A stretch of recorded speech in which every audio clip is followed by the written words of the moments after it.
Turn to Psalm 2. I think that's the same for both of us. Давайте к Псалом 2, надеюсь, там уже разбивка на стихи одинаковая у нас. So as we mentioned before, this is another one of the two introductory psalms. Как я уже упоминал, это один из двух вступительных псалмов. To move us forward to the New Testament context. И что бы я хотел сделать на этом часу, это чтобы мы от описания того, что происходит в стихе, перешли к новозаветному контексту. So what we want to get to is we want to kind of start with big theological ideas of this psalm. Но к чему мы хотим, в общем-то, прийти, это крупные богословские идеи, которые излагаются в данном псалме. And specifically the New Testament И context. особенно конкретно новозаветный контекст. Okay, and then you'll be able to preach it to someone. И тогда вы будете уже в состоянии кому-то этот псалом проповедовать. So the way they taught me at Dallas Theological Seminary Как to меня preach научили проповедовать в Далласской богословской семинарии? was to develop basically 5 outlines. Фактически они нас учили делать для текста 5 планов. And so first of all, you have to understand the text. Во-первых, вам нужно понять текст. And then what does the text mean? Потом вам нужно понять, что текст значит. And then what are the principles from the text? И потом вам нужно вывести принципы из текста, богословские планы. Now at this point in history, we also have a New Testament. В данный момент истории у нас уже есть Новый Завет. So as we see an Old Testament passage, И когда мы видим ветхозаветный отрывок, what does the New Testament tell us about it? то нам нужно задать вопрос, что Новый Завет говорит нам об этом отрывке. And then finally, you want to apply it to those you're talking И to. в конце вам нужно применить этот текст к тем, кому вы говорите. So this is basically a thought process. То есть это такой мыслительный процесс вовлечен во все это. And over the last couple of days, we started at the 2 lines. Последние пару дней мы с вами разбирались с этими двухстрочными, однострочными конструкциями. And we worked our way up to the paragraphs. И потихонечку научились их связывать, так что уже можем мыслить абзацами. And at this point, I really want to get to the New Testament context. И на данном этапе я уже хочу, чтобы мы перешли к новозаветному контексту. Now, over the next 2 weeks, and when we look at Job and Song of Solomon, we'll see more outlines. И на следующей неделе, когда мы перейдем уже к Иову, к Песне Песней, мы увидим еще больше разных планов. For example, acrostics. We'll see how acrostics work later on. Планов и структуры мы увидим, как работает, например, акростих.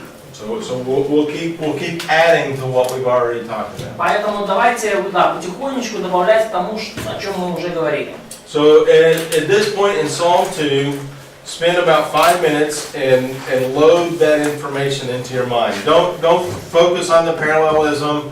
Here's how it's outlined. Are these verses correct? Yes, it is. It's clear. Yeah. Да, значит, сейчас просто вчитайтесь во второй псалом, не запаривайтесь за параллелизмами. Да, обратите внимание, там на доске правильно, как он псалом разбивается, вам не надо об этом думать. Yes. So just accept those as the paragraphs. Просто примите то, что на доске, как правильное разделение на абзацы.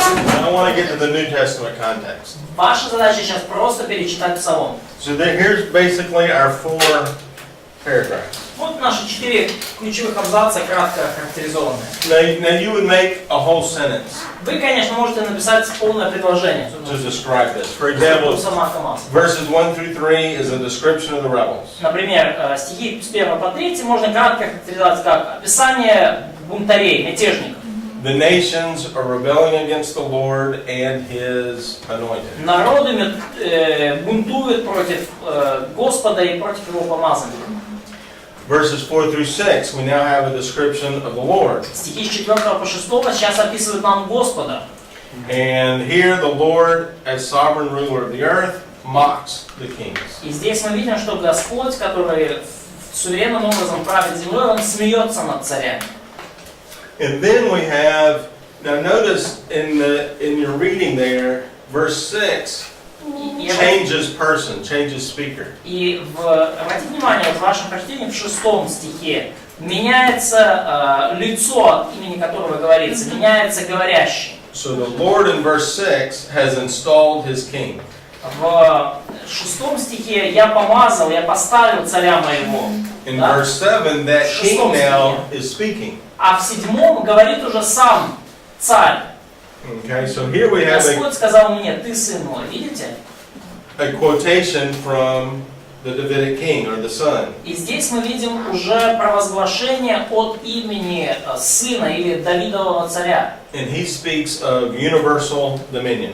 И он говорит о своем правлении над всей землей.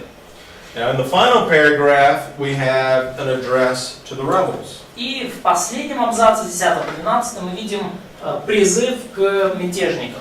So notice again, there's a change. И опять же, обратите внимание на перемену. The son was speaking here, and this is probably the psalmist. В 3 абзаце говорил сын, в 10 уже говорит сам псалмопевец.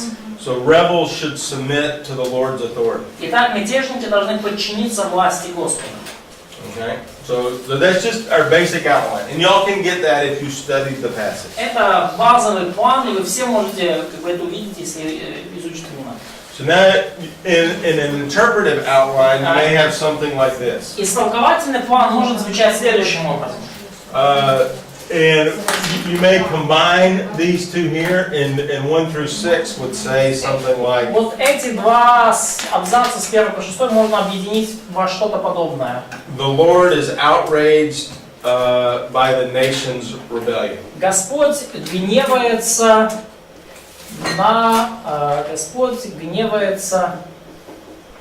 на мятеж народов, на бунт народов.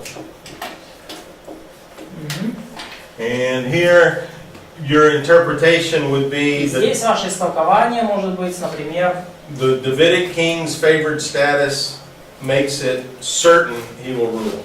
Just to summarize. make it certain over. Yeah, that he will rule. Yeah. So can I just say that the Davidic king is going to rule? Yes, the Davidic king will certainly rule. Yeah. Давидов царь,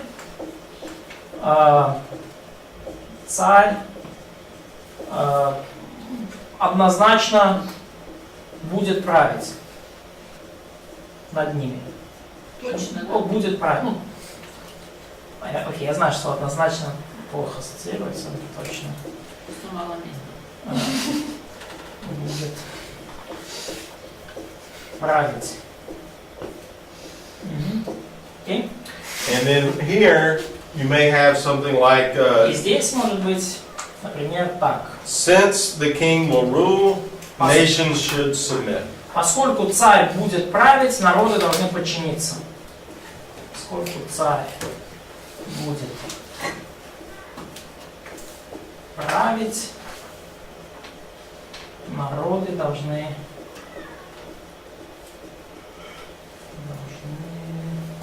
подчиниться. Okay. So, let's say we've already done all of this work. И, скажем, мы вот всю эту работу уже сделали.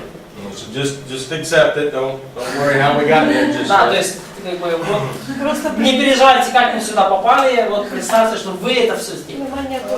Your next step is, what's the context related to the New Testament? Ваш следующий шаг это как же это связано с новозаветным контекстом. I'm going to talk about theological because some of them are asking what's. Oh, okay. Well, let's go there. So, Давайте коснемся богословского плана, потому что задаются такие вопросы. so basically, you want some theological principles from То this. есть вы ожидаете вот на этом этапе богословский план неких богословских принципов. Yeah. So, you know, what kind of theology would come out of this? So first of Какого all, рода богословие проистекает из этих стихов? it's foolish for nations to rebel against God. It's first paragraph. Yeah. This one right here. Первый, глупо со стороны народов бунтовать против Бога. So notice that this is more related to the text. То есть, обратите внимание, этот план истолковательный, он больше связан с текстом. And this is just a general principle. А это уже более общие принципы. Бунтовать против Бога. And then here, the principle will be God's chosen king will rule the world. И здесь принцип, да, избранный Божий царь будет править миром.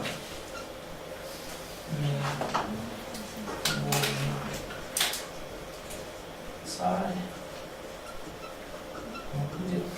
Будет просто Б, да, будет править миром. And then the principle from here Принцип is отсюда. it's wise to submit to God's authority and His king. Будет мудро подчиниться Божьей власти и Его царю.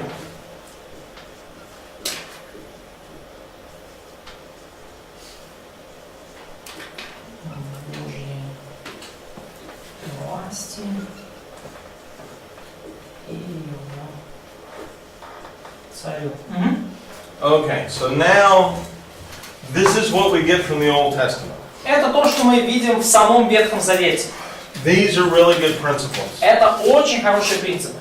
Now we want to turn these principles into New Testament concepts. А теперь мы хотим превратить эти хорошие принципы в новозаветные концепции. Do you see the black? Maybe in the box. The black marker? Yeah, the first one. All I got is blue. Okay. Blue will be okay. So, as you can probably guess, we've got the anointed here, or the Lord's King. Как вы можете предположить, помазанник или Божий царь здесь. Now, one of the first things we're going to notice in the New Testament is we know his name. Первое, что вы узнаете из Нового Завета, это имя этого помазанника. So now we start talking about Jesus Christ. То есть теперь уже мы начинаем говорить об Иисусе Христе. But you would not do that here. Но здесь вы бы этого не могли знать. He's called the anointed or Messiah. Здесь он назван помазанником или мессией. Or the Son. Или сыном. So now we're going to go to the New И Testament. теперь мы переходим к Новому Завету. Now, I hope this is not too messy, but Я надеюсь, не слишком это все будет беспорядочно. you can take a program, or ideally if you have a Bible that compares verses, you can get this information. Есть программы специальные, или у вас, может быть, есть Библия с перекрестными ссылками, где вы можете найти информацию. Don't move it. Okay. Where's mine? Oh, yes. So, the information I've got here is, I need to blow that up a little bit. Yep. Here's mine. Is this it? It's not О, первую There we go. That's mine. А, нет. Деяние 4:25. Alright. Let me move it back here so I can see what I'm doing. Alright. So, I want to look at these verses. Я хочу рассмотреть вот эти стихи. So if you have a Bible that makes comparisons, Если у вас есть Библия, где проводятся параллельные ссылки, you'll see in verse 1 there'll be a reference. вы увидите, что, например, к первому стиху будут ссылки даны.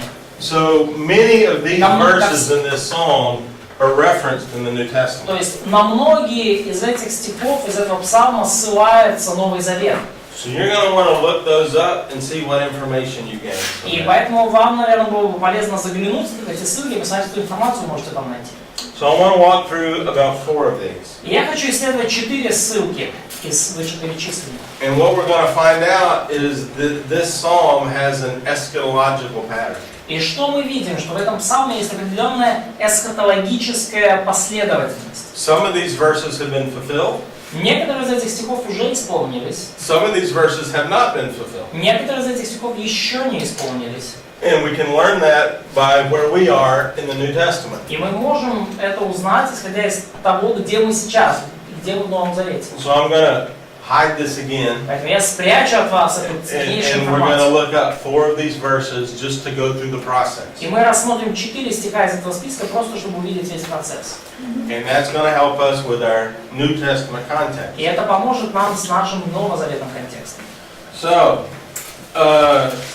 those first 3 verses, Итак, первые 3 стиха. verses 1 and 2 are quoted in Acts chapter 4.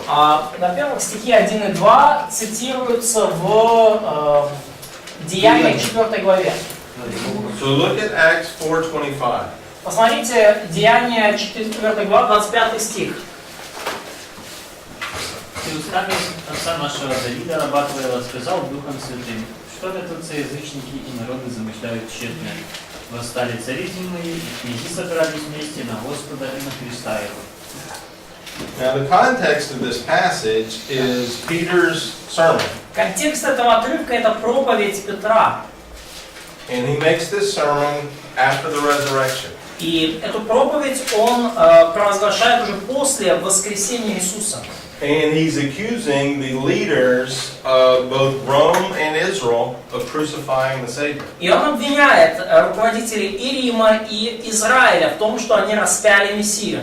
So Peter puts this psalm in the context of the crucifixion. И Петр помещает этот псалом в контекст распятия. So you see that now in this first paragraph, we have a context from Peter. И вот вы видите в этом абзаце первом, какой контекст дает Петр.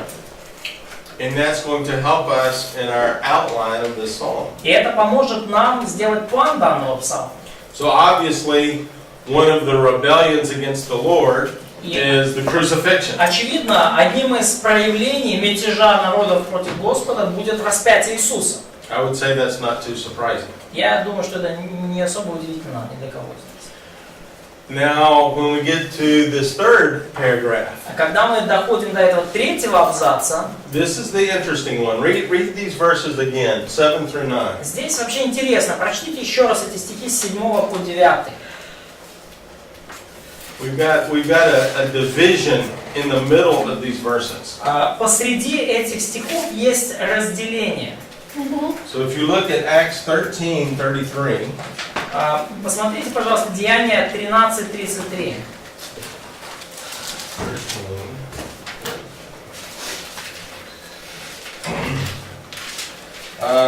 Someone read, let's see, verse 32 through 34. Прочтите кто-то стихи с 32 по 34.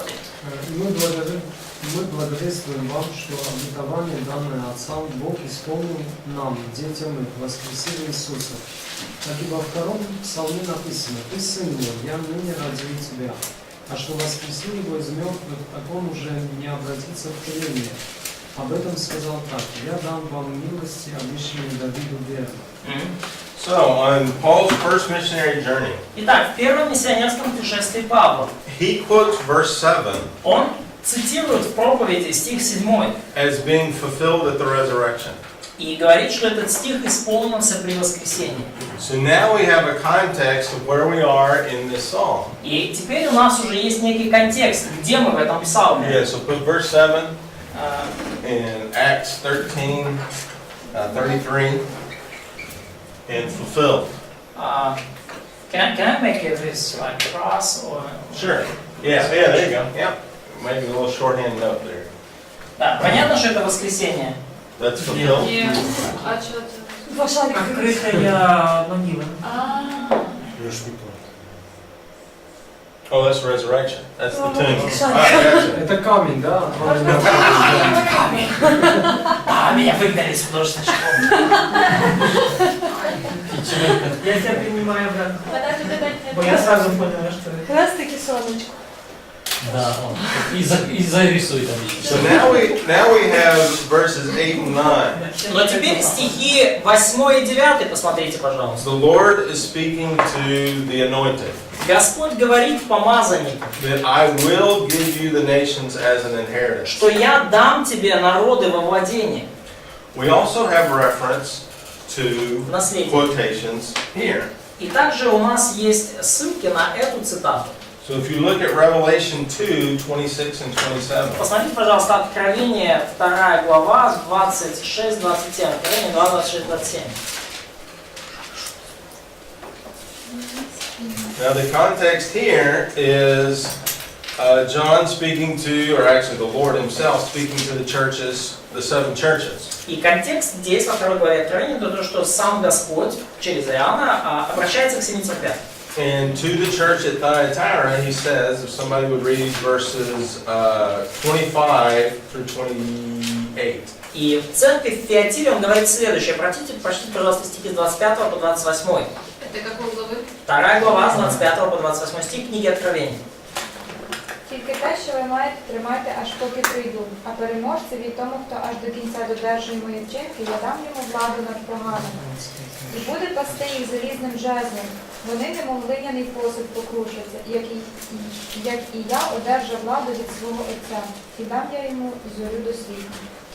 Now here we have an address to believers. Здесь мы уже видим обращение к верующим.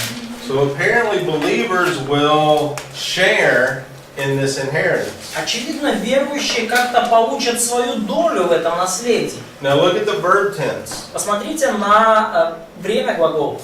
Будущее. It's future. It's future. Это будущее. So at least for believers, there's a future relationship with verses 8 and 9. По крайней мере, для верующих есть некая взаимосвязь, да, в будущем со стихами 8 и 9. Now the context of the psalm is the Son is speaking. В контексте псалма говорит сам Сын. Well, let's go to Revelation 12:5. Но давайте откроем Откровение 12:5. Should I read Yeah, this? please just read verse 5 there. Should I put- Oh yeah, put that on there. Put verse 8 and 9. Revelation 2, 25 and 6. Future. Женщина родила сына, младенца мужского пола, которому предстоит править всеми народами, железным скипетром, и ребенок был взят от Бога и его трона. Okay, now look at the verb tenses in verse 5 there. Посмотрите, пожалуйста, время глаголов в 5 стихе. So the birth of this son, now the woman that's being involved here, the woman is Israel. We're not going to get into all the details. Посмотрите, да, на время, сразу говорю, женщина, о которой идет речь, это Израиль. Не будем сейчас спорить, это правда. And the dragon is Satan. И дракон это сатана. And the child is И the младенец Lord. это Господь, Иисус. Okay, so the birth of the Lord, what's the tense of that verb? Рождение Господа, младенца. Какое время? Пасха. Correct. So that's first advent. Итак, это первое пришествие. Now look at ruling the nations with a rod of iron. Но которому надлежит пасти все народы жезлом железным. Какое время? Future tense. Будущее. All right, so this verse now splits the two advents. Уже этот стих разделяет два пришествия Господа. So again, this ruling the nations with a rod of iron is a quotation for, or actually it's an allusion to Psalm 2. Опять же, вот это как ситуация, когда народы будут пастись железным жезлом, это аллюзия на второй псалом. Это не прямая цитата, это аллюзия. So now we have the same verses 8 and 9. И опять же, да, теперь мы видим стихи 8 и 9 и Откровение 12:5. And future for the son. И опять же, это будущее. Будущее для сына. Now let's go to Revelation 19:15. И давайте сейчас откроем Откровение 19:15. Let's see, just to get the context there. So this is the second advent begins in verse 11. Второе пришествие здесь начинается вот в этом месте Откровения. Прочитайте, кто. So read verses 14 through 16. С 14 по 16. 14 по 16. Да.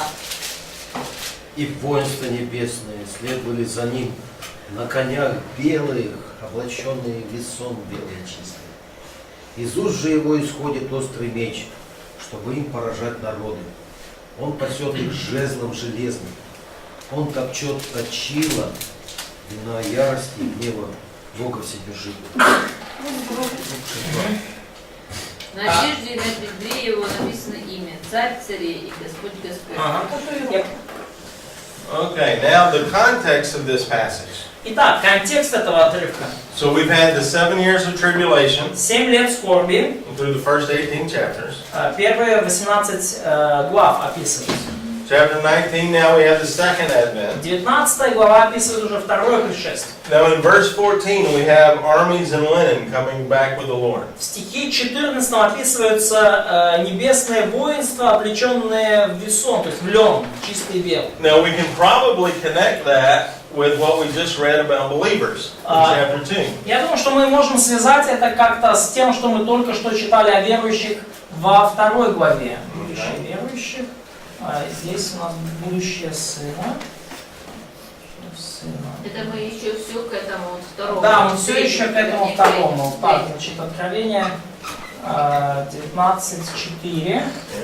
And so verse 15 is going to connect the Lord's second advent with starting this rule of iron, ruling with a rod of iron. И Откровение 12 глава 15 стих, похоже, связывает вот уже начало правления Господа жезлом железным. So like it connects with this future of the sun. Correct. Да. Yeah.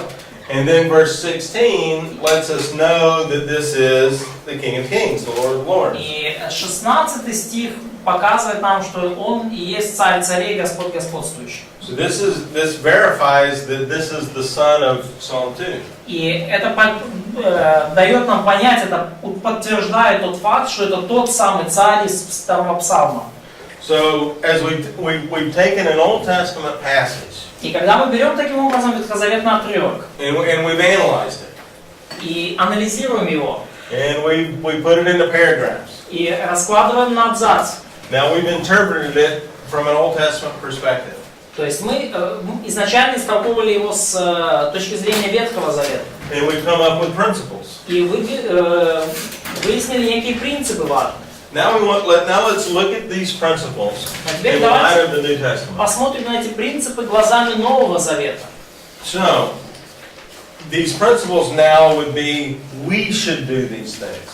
И эти принципы уже теперь мы переформулируем таким образом, что мы, верующие в церкви, мы уже вот что мы должны делать. In terms of an application for your congregation. И мы уже говорим уже сейчас в терминах применения для вашей общины. So if our theological outline says it's foolish for nations and their leaders to rebel against God. Если наш богословский план говорит, что глупо для народов бунтовать против Бога, so what would we say about us now? Что теперь мы можем сказать, говоря о нас?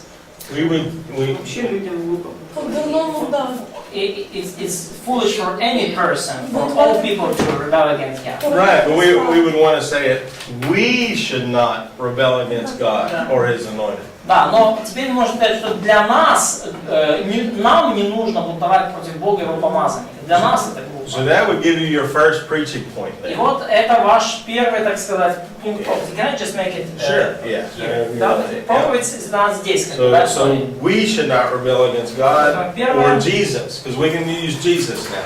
Нам не нужно, нам не стоит бунтовать против Бога или Иисуса, потому что мы знаем теперь уже, что это Иисус. То есть это применение, да? Это уже пятая часть, это уже как бы план проповеди с точки зрения Нового Завета. Бога и Иисуса. Ага. And so our second point Наш второй пункт, would incorporate what we've discovered here. он включает то, что мы обнаружили здесь. So Jesus has been identified as the Lord's anointed. Иисус назван здесь Lord Anointed, помазанником Господа. And He will reign with a rod of iron. И об Иисусе сказано, что Он будет править жезлом железным. And the best way to phrase that was, we should recognize that Jesus is the anointed and will reign forever. И лучший способ, наверное, это сформулировать, то, что нам нужно понимать, что Иисус помазанник, который будет править. Jesus is anointed, who is going to reign. Reign forever, yeah. Who is going to reign. Понимать, что Иисус, Maybe with a rod of iron, maybe better to say it that way. что Иисус это помазанник, который будет править вечно.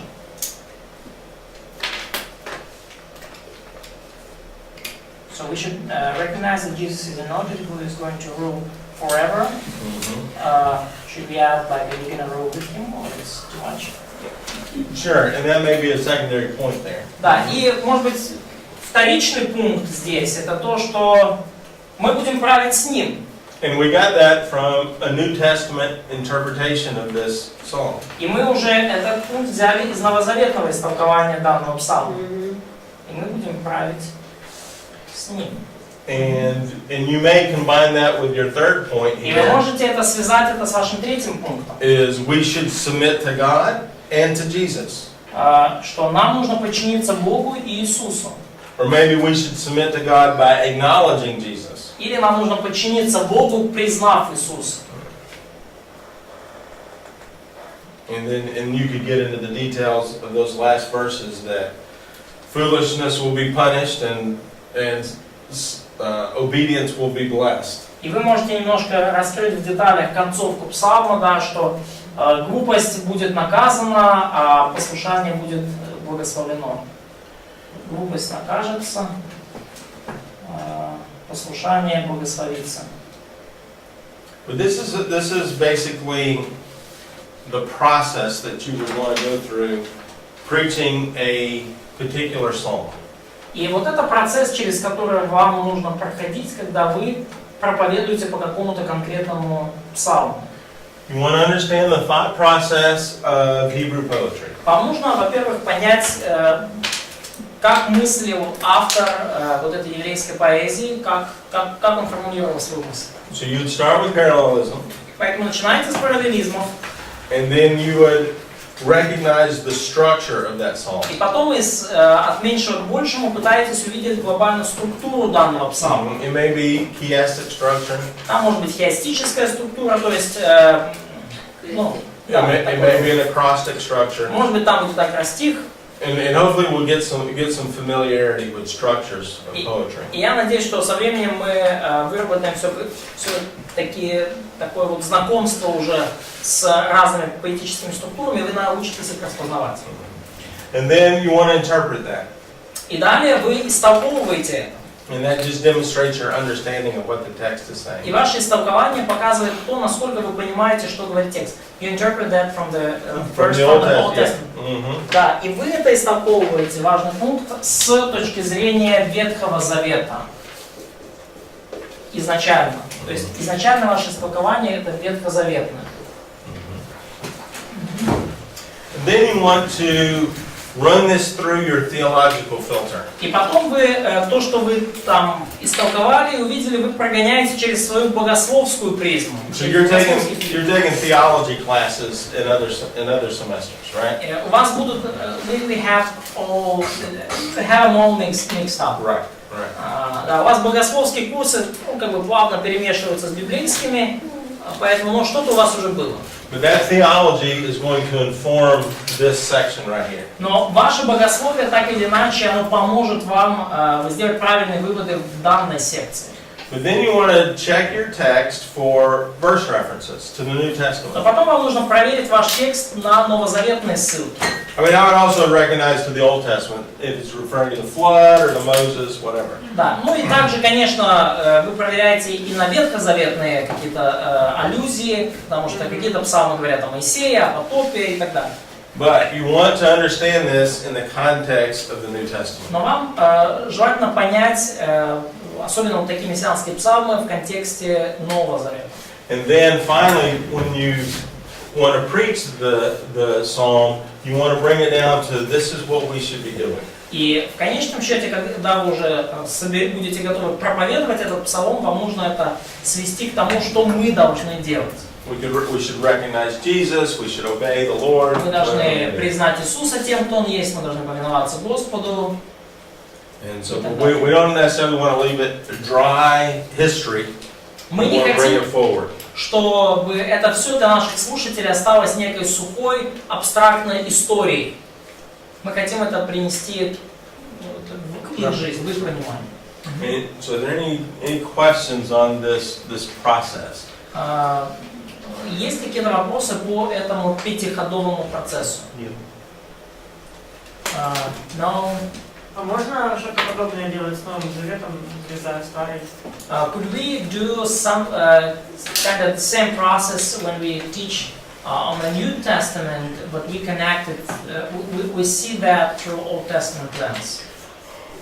The way you want to see the Old Testament Как вам вообще нужно смотреть на Ветхий Завет? is the Old Testament is your definitions. Ветхий Завет дает вам определение. And then when you move to the New Testament and they reference the Old Testament, И когда вы переходите к Новому Завету, и там есть некие ссылки на Ветхий Завет, that roots those words into a definition that's already been given. то вам нужно определение новозаветных терминов брать в Ветхом Завете, там, где эти определения даны. But we start with the Old Testament Но вы and then we начинаете come forward to the New с Testament. Ветхого Завета и переходите плавно в Новый. I think it's a wrong hermeneutic to start with the New Testament and then read into the Old Testament. Я думаю, что это ложная, неверная герменевтика, когда вы начинаете с Нового Завета и уже глазами Нового Завета пытаетесь что-то вычитать в Ветхом. Notice that we didn't start with Jesus and say, Jesus is the anointed. И обратите внимание, мы не начали с Иисуса, и мы не сказали сходу: «О, Иисус помазанник». You saw the Lord's anointed over here in this psalm. Мы видели Господня помазанника здесь, в этом псалме. And we saw Paul and John say, oh, that's the anointed. И мы увидели, как Павел и Иоанн говорят: «Ага, вот он помазанник». So this is our definition of who the Lord's anointed is. Вот отсюда, из Ветхого Завета, мы берем определение того, кто этот помазанник. And the nations of the world have already been told to obey the Lord's anointed. И народам мира уже было сказано повиноваться Господню помазаннику. Now what we learn in Revelation is those nations are going to submit to the Lord in the tribulation. Что мы узнаем из книги Откровения, например, это то, что эти народы такие подчинятся Господу в конце Великой Скорби. Не совсем добровольно. And he is going to crush every nation, even to include Israel. И Господь укатает в асфальт все народы, включая Израиль тоже. And then that remnant of Israel will be saved through that. Но остаток, верный остаток Израиля в этом процессе спасется. So anyway, so we start here and then we move forward. Поэтому мы начинаем с Ветхого Завета и мы двигаемся плавно в Новый. То есть, когда я из Нового Завета что-то смотрю, то я ищу корни в Старом. So if I'm looking, if I'm seeing something in the New Testament connected with the Old Testament, so I'm checking for the roots in the Old Testament. Yes. Да. So in light of that, how would you? What's your position about like so-called Christ-centered preaching, for example? Like this new approach, it's not new of course, but it's like when teachers say like seek for each Old Testament passage and find Jesus there. I'm very hesitant to do that. Мой вопрос такой, есть, ну, сейчас особенно как-то стало модно об этом говорить, там, христоцентричная проповедь, да, то есть нам говорят, что смотрите любой ветхозаветный отрывок и выжимайте его до тех пор, пока не увидите там Христа. But almost anything that you're teaching in the Old Testament is going to lead to a concept of salvation or sanctification or something. И я как бы сопротивляюсь такому вот подходу с одной стороны, но с другой стороны, что бы вы ни взяли в Ветхом Завете, так или иначе вы можете прийти к чему-то, что касается спасения, освящения, духовной жизни, всего. I mean, there's a latrine passage in Leviticus. Latrine? Bathrooms. Toilet passage. Like washing passages for priests? No, like going to the bathroom.